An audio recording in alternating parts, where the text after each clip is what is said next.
Everybody, I did a video a while ago about my less obvious cameras. I don't call them spy cameras, but they're smaller cameras. Once again, a spy camera is how you use it. Back in the ancient days, maybe late '60s, and it's a movie. So if you watch old movies, you might have seen it. Gene Hackman, one of the mega stars. He did something called a conversation, where he played a guy who was a spy or a electronic specialist who was getting into people's lives, and he was using a full-size camera. So spy cameras have existed since they became practical to use without being either wound up, and later when they became electrified, plugged in.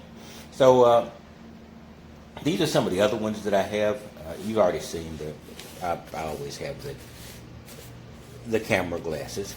This is something that I bought a long time ago with a horrible color, lavender, and I don't know why I bought this, but it had some special quality, maybe really good at night vision or something.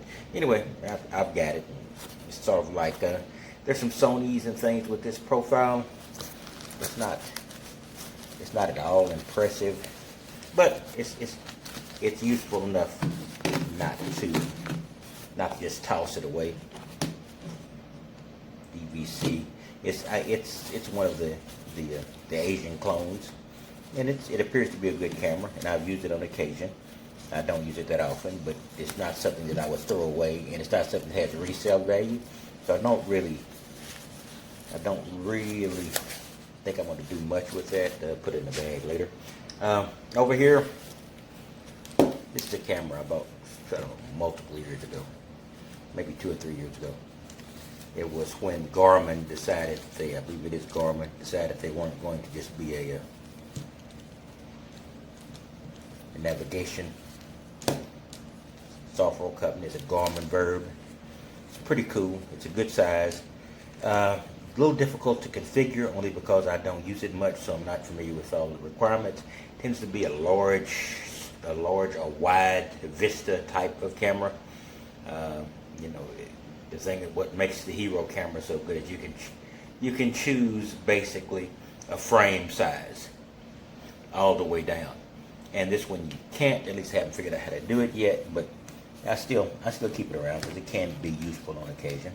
And I keep it in this, I don't know what is this, a military bag of some kind. Might have an artillery purpose. Never used it for that. When I don't carry it around much, because anybody who can identify it might not be somebody you want to upset in this country. An old guy with a green bag. I just ought to leave it alone. These I like. These are called Conbrov, and these are some of the best general out there type of cameras. The Chinese mass manufactured clones, because a lot of if you're going to buy a small camera, you need to basically see if it has a timestamp on it. Timestamps are horrible unless you want to timestamp it. Since I do quite a bit of YouTube stuff, I don't want timestamps on anything. So any one I have to put in a configuration to kill the timestamp, I don't like. I just like the timestamp not to be there. The timestamp isn't there on these, which is one of the reasons it's one of the cameras I use most often, other than the ones I've discussed before, the front row, etc. When I go into stores. Once again, not invading anybody's privacy, but I just want to go in and do some consumer type things, and I just don't want to make it obvious that I'm doing that. I've got a camera. Over here this is a traditional spy type pen, and it also has a very good picture, or a very good video quality. And this was pretty expensive. I think it was about $150, quite a bit of time ago. I'm not sure. They probably have 4K ones now. I haven't really seen one. I might have. I'm trying to see. I haven't been on Amazon in a while. As you know, I've been going through some adventures with my van, so I don't have as much disposable income that I just want to spread out there right now.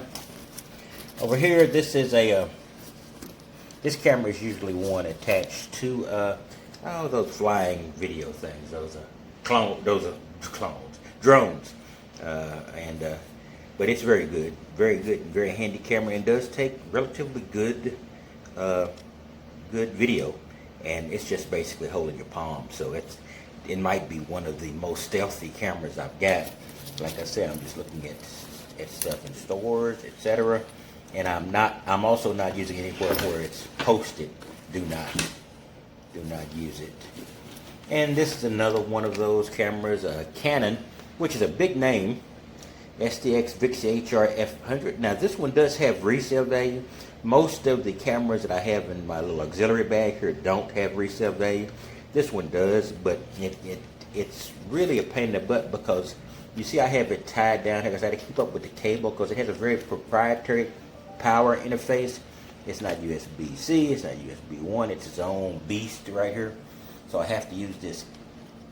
And if I had thought about that when I got it, I probably wouldn't have purchased that, but since I've got it now, I just have to adapt to the inconvenience.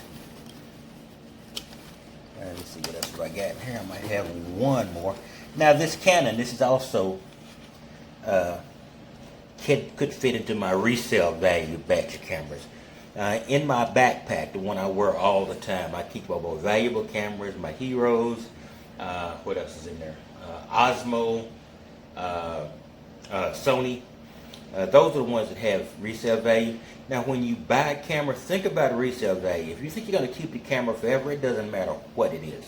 But if you think you might resell, upgrade, or change, then heroes keep their value maybe better than most of those cameras. Sony will. The Sony camera is complex. It's a pain in the butt. It has a special adapter I can use where I just push a button and record, because you can very easily put that thing in camera only mode, and it's great if you have the inclination to handle all of the configuration. So if you're coming from the digital 335mm world, I can't recall exactly what you call those cameras, and this is an ad hoc video. That's a great camera to use. Sony RXO, etc. There are multiple kinds. I've got the one that has the selfie back on it. I bought the other one like a week before the other one came out, then I sold it so I could have the one with the selfie, because I do take pictures of my face every now and then. So I just want to give you a quick look at the cameras I use the most often. This is another one of those. Forgot about this one. This is a Yocam. It does very good videos as well. It has a clip-on, and I like clip-on cameras for going in and do some store stuff. This is for the front row that I've discussed in one of the other less obvious camera videos. So I can just put this on, and instead of using it as a pendant, I can clip it on. So that's a pretty handy thing. But it does not stabilize great, so it becomes an issue. That's just a clip. I don't know what those other two pieces are. Anyway, I just want to give you a quick rundown. Thought I'd let you know I'm not dead. I got out of the van for a day or two because I'm working second shift, and I can do that from home. So I just pick a cheap hotel and do it in. That way I can have a place for a day or two that I can just sort of sit, relax, and actually do my job. I can run my laptop from my van, but it's not as comfortable as being even in a cheap room. So every once in a while I'll do that. And I'm keeping it cheap and on the low end because the van has kicked my butt. So basically what I'm in now is in eco mode, and I'm thinking about what the next cost might be. And I'm also thinking about maybe upgrading to, I don't know, shuttle bus. What are the old the other large version of the van, the step van. I don't know if I'll ever do that, but it's all crossing my mind, and I'm pretty sure I'm never going to go with any of the bigger Sprinters, Dodges, or Fords unless I hit a lottery or somebody hands me one for free. That's all I've got. I will talk to you later, and I'll be back with more van videos, and I'm also going to have more camera videos. I've also got a couple of new tripods I haven't talked about, and that's important when you're doing ad hoc videos. This one I'm doing with my camera because I thought I might show the tripods, and you can't really show a tripod if you're using a tripod. Talk to you later. You have a wonderful day.